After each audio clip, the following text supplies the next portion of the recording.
Hi, this is your Dream Home Buddy, Marvin Marquez. And nandito tayo ngayon sa may Havila, Taytay, Rizal. At ang ipapakita ko sa inyo, it is a modern tropical house for sale. Kung bago ka pa lang sa channel na to, please don't forget to click like, subscribe, and hit the notification bell para updated kayo sa mga bagong video na i-upload ko. So tara, tignan na natin yung bahay na to. Alright, so this house, meron siyang combination ng white colors, gray colors, and may mga brown color siya. And mapapansin ninyo mga ka-Dream Homes, meron na rin siyang sun shading kasi para hindi pumasok yung buo ng sikat ng araw. And then makikita nyo, meron kayong space dyan and may mga spotlight na rin dyan. So kung gabi, kung makikita nyo to sa gabi, ang gandang tignan itong house na to. Okay? And sa right side, ito naman yung car gate, which is kasya rito dalawang sasakyan. So pasok tayo dito sa man gate. Alright, so ngayon pagpasok natin dito, tignan muna natin tong space ng 2-car garage. Kasya dito mga ka-Dream Homes yung dalawang SUV or dalawang Vios, or kasya rito yung isang van or isang SUV. So depende yan kung anong sasakyan meron kayo. Okay, and itong space na to, ito naman yung para sa storage area. So medyo magulo pa. Dito nyo ilalagay yung mga tools na ginagamit nyo para sa mga sasakyan ninyo. Okay, so yan, check natin itong courtyard mga ka-Dream Homes. So yan, as you can see, this is your courtyard. Meron na rin siyang bench para kung may mga bisita kayo, pwede kayong tumambay dito, mag-usap, or magbasa naman ng mga books ninyo. Lalong-lalo na kapag morning. So ang ganda ng sikat dito ng araw. And kung mapapansin nyo, kung maririnig nyo yung hangin dito, sobrang lakas ng hangin. And itong space na to, ito yung plant box. So pwede pa kayong maglagay dito ng mga additional plants para sa inyong bahay. Okay, so check naman natin itong space na to mga ka-Dream Homes.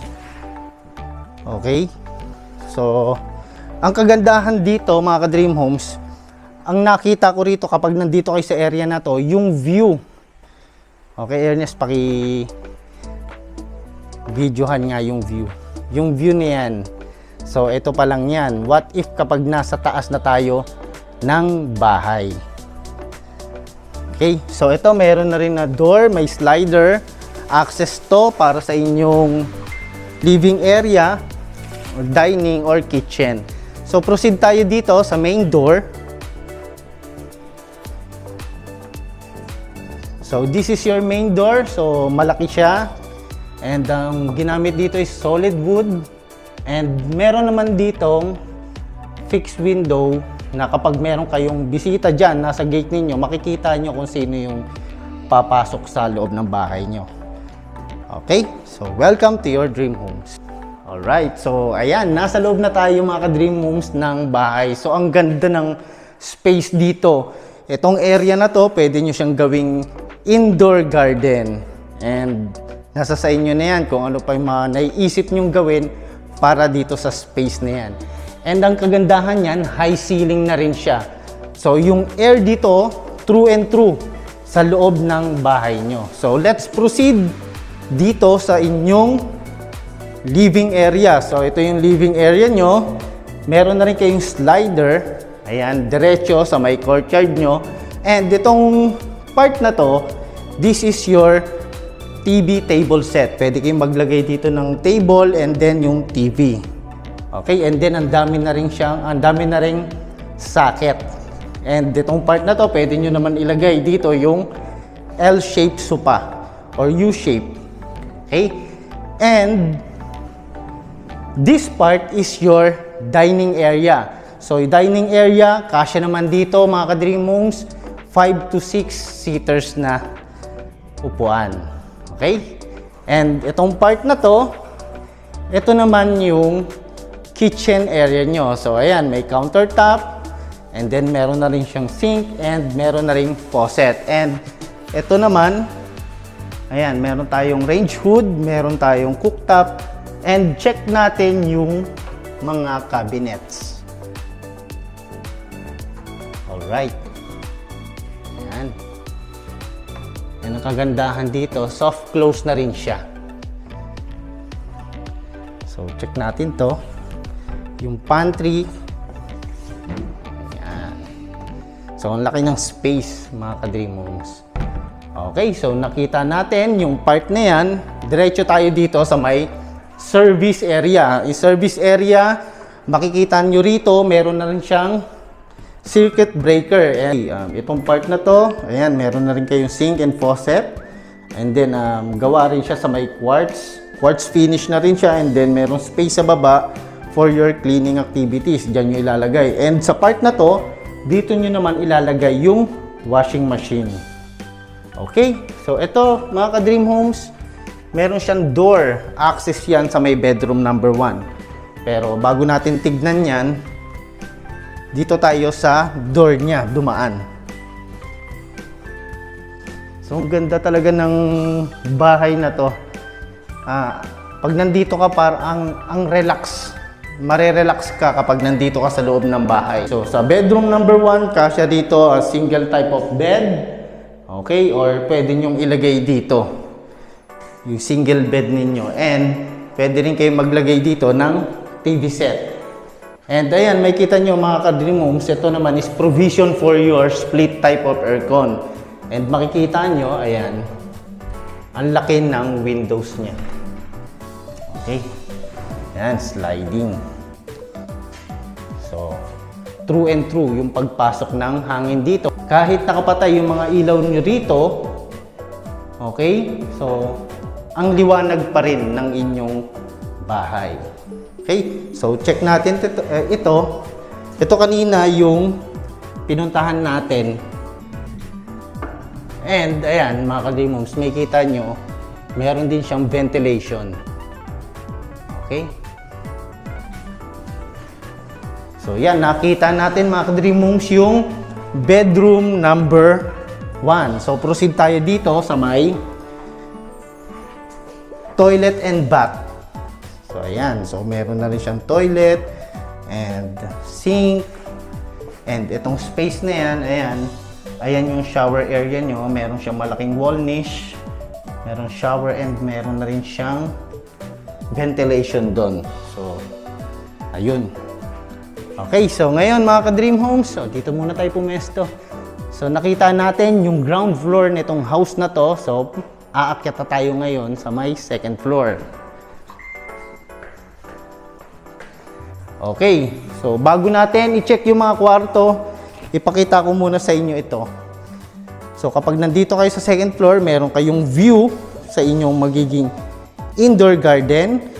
And makikita nyo rin kung nasa dining and yung nasa kitchen. And mga ka-Dream Homes, ayan, ang ganda rin niya, no? Meron na rin siyang plant box. So nilagyan na rin siya ng seller ng mga spotlight dyan. So pagdating sa gabi, ang ganda ng ilaw niya dyan. And meron na rin siyang polycarbonate roofing. So pasok na pasok dito yung natural light ng bahay. So, check natin yung bedroom number 2. So, yan. In bedroom number 2, kasya rin dito yung single type of bed and then may mga pin lights and meron na rin siyang provision for your split type of aircon. So, ito mapapansin nyo, no? Meron siyang ventilation dito.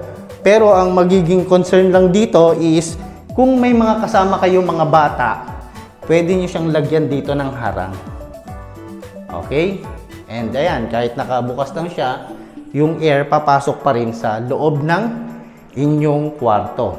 Or pwede pala kayong maglagay dito ng hagdan for fire protection. Okay? So, mabilis kayong makakababa. Okay? So, proceed tayo dito sa common toilet and bath ng 3 bedrooms. So, ayan. So, meron na siyang shower space, may wall niche, okay? Toilet, sink, and malaking mirror. Okay, so proceed tayo dito sa next bedroom. So ayan, so this is your bedroom number 3. So ang laki ng window nyo, pwede nyo pa siyang gawing balcony to. Okay, and then pwede pa kayong maglagay dito ng mga plants. Ayan, and then dito sa part na yan, meron na rin siya mga spotlight. Makikita nyo. And dito sa bedroom number 3, meron na rin siyang sariling cabinet. Ito pala. Paano ba ito? Ayan. Okay, so laki ng space. And meron na rin kayong desk, may mga socket, and meron na rin split type of aircon. Okay? So next, proceed tayo sa bedroom number 4. Ayan. So sa bedroom number 4, almost the same lang mga ka-Dream Homes, yung size, yung design ng bahay, and yung malaking windows. And ayan, meron na rin siyang provision for your split type, may desk, and meron na rin siyang cabinet. Okay? So puntahan natin itong master bedroom. Okay? So, sa master bedroom, kasya rito mga ka-Dream Homes, yung king size of bed or queen size of bed. And ayan, meron siyang may provision pa siya, may 4-pin lights. And ito naman is your cabinet.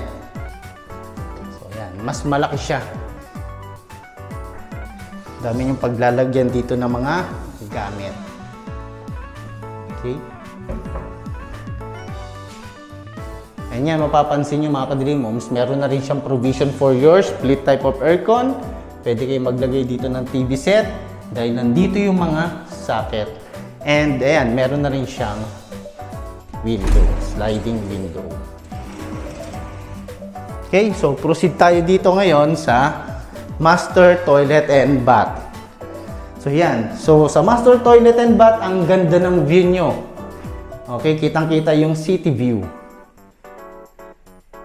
Okay, so habang naliligo kayo dito sa may bathtub, okay, so mai-enjoy nyo yung view dyan. And then may malaking wall niche, ayan yung shower space, your toilet, and your faucet and sink.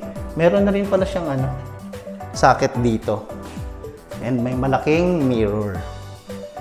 Alright. Ayan pa pala dito, meron pa siyang daanan. May for ventilation din yan. So, tignan natin dito yung balcony, yung last part ng house. Ayan, so pag nandito kayo, mararamdaman nyo yung lakas ng hangin. And makikita nyo mga ka-Dream Homes yung city view. Okay, so yung security naman dito is napakaganda. And secure na secured kayo dito sa bahay na to. Okay, so pasok tayo dito sa loob ng bahay dahil mainit.